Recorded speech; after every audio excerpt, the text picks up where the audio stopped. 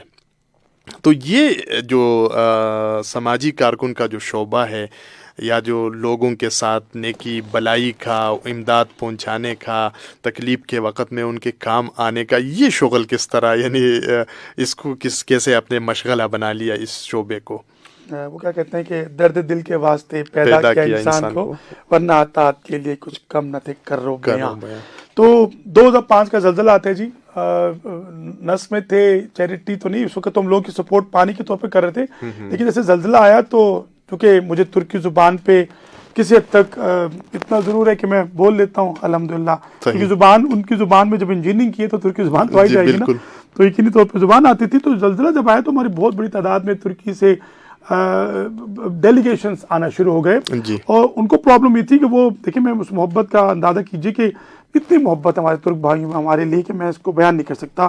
اور وہ کہتے ہیں کہ دنیا کے کسی بھی کوشش میں مسلمانوں کو تکلیف پہنچے تو وہ ایک امت وہ مانند ہیں اور وہ نہیں رکھتے قوت. اس کو کہتے ہیں چبھے کانٹا جو کابل میں, تو ہندوستان کا ہر پیر ہو جوا بیدار ہو جائے. اور میں نے کئی دفعہ یہی شعر ترکوں کے ساتھ بھی کشمیر کے ان پہاڑوں میں بھی پڑھا کہ ان لوگوں کو بحران تک پہلا جہاز پہنچا تو جناب ترکی سے جہاز آیا, اور وہ کافلے کے کافلے, اب اتر رہے بیچاروں کو نہیں سمجھ آ رہی اردو کے علاوہ, انگریزی زبان نہیں آتی ان کو.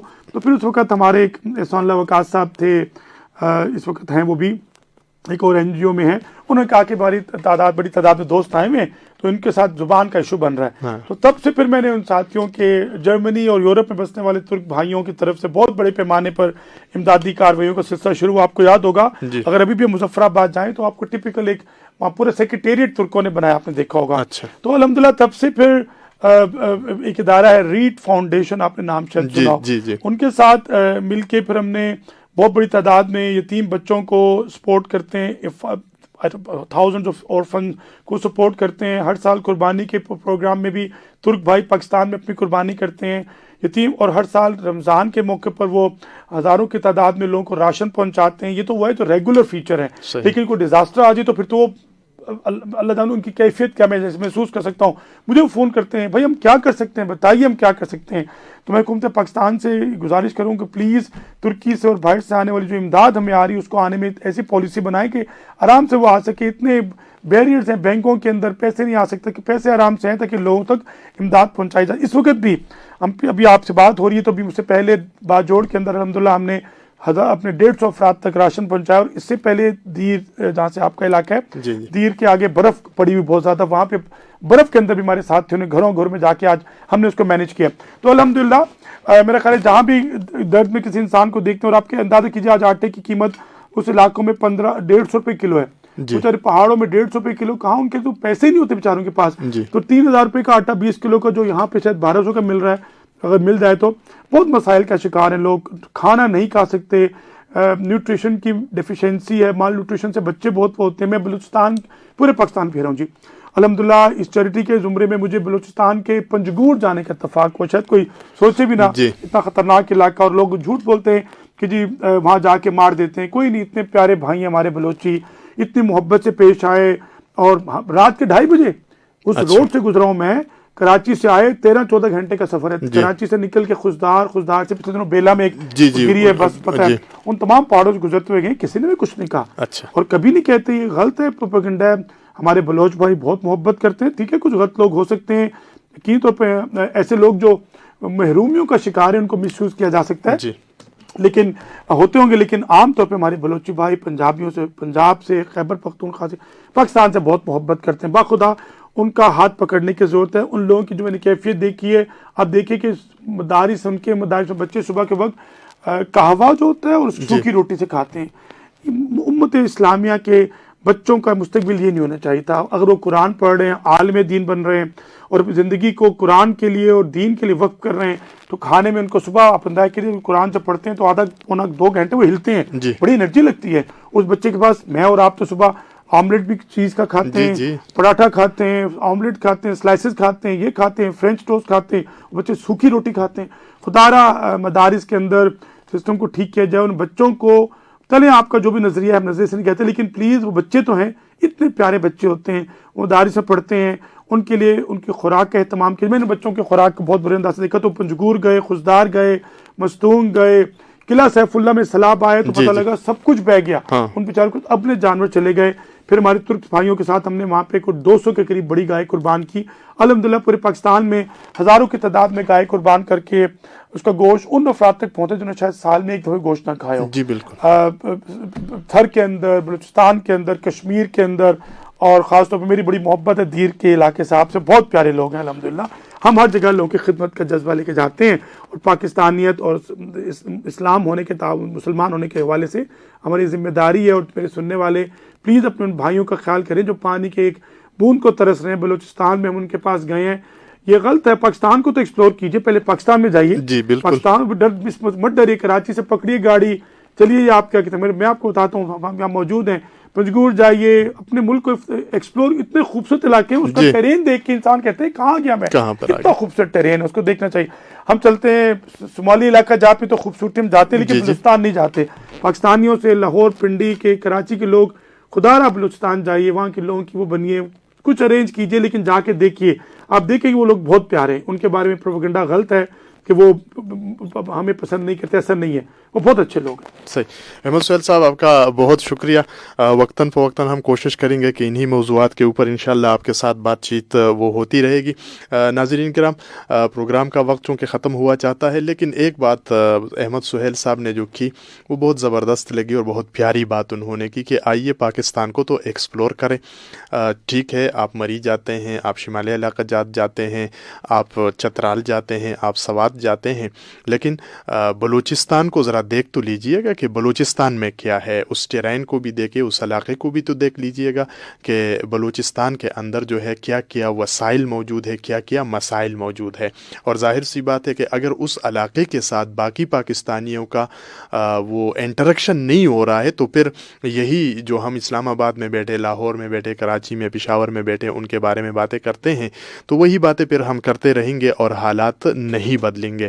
تو ضرورت اس بات کی ہے کہ بلوچستان کے لوگوں کے ساتھ جو ہے انٹریکشن کیا جائے، وہاں آمد و رفت ہو، وہاں پر آنا جانا لگا رہے، تو یہ جو خوف اور ڈر کی فضا ہے یہ ختم ہو جائے گی۔ اور اس کے ساتھ ہی چونکہ اس وقت ملک میں توانائی کا بحران ہے، تو اگر گھر بنانا ہے تو گھر کے چھت کو جو ہے آپ کر سکتے ہیں دونوں پرپز اس کے لیے کہ بارش کا پانی اور سولر انرجی پر اس کو کنورٹ کر سکتے ہیں۔ اسی طرح انڈسٹریز کی بھی انہوں نے بات کی، بلکہ جہاں جہاں پارکنگ ایریاز ہے وہاں پر بھی، جو بڑے بڑے پلازا وغیرہ ہے پارکنگ ایریاز ہوتے ہیں وہاں پر، تو وہاں بھی آپ سولر کا جو ہے وہ سسٹم لگا دیجئے گا، آپ کی گاڑی جو ہے وہ بھی سائے میں آ جائے گی، بارش سے بھی بچ جائے گی اور آپ کو بجلی بھی جو ہے وہ مل جائے گی۔ اور اسی طرح سے یہ جو بوجھ ہے اس کو ہم ایک دوسرے کے ساتھ شیئر کر لیں گے تو یہ جو توانائی کا بحران ہے یہ ختم ہو سکے گا۔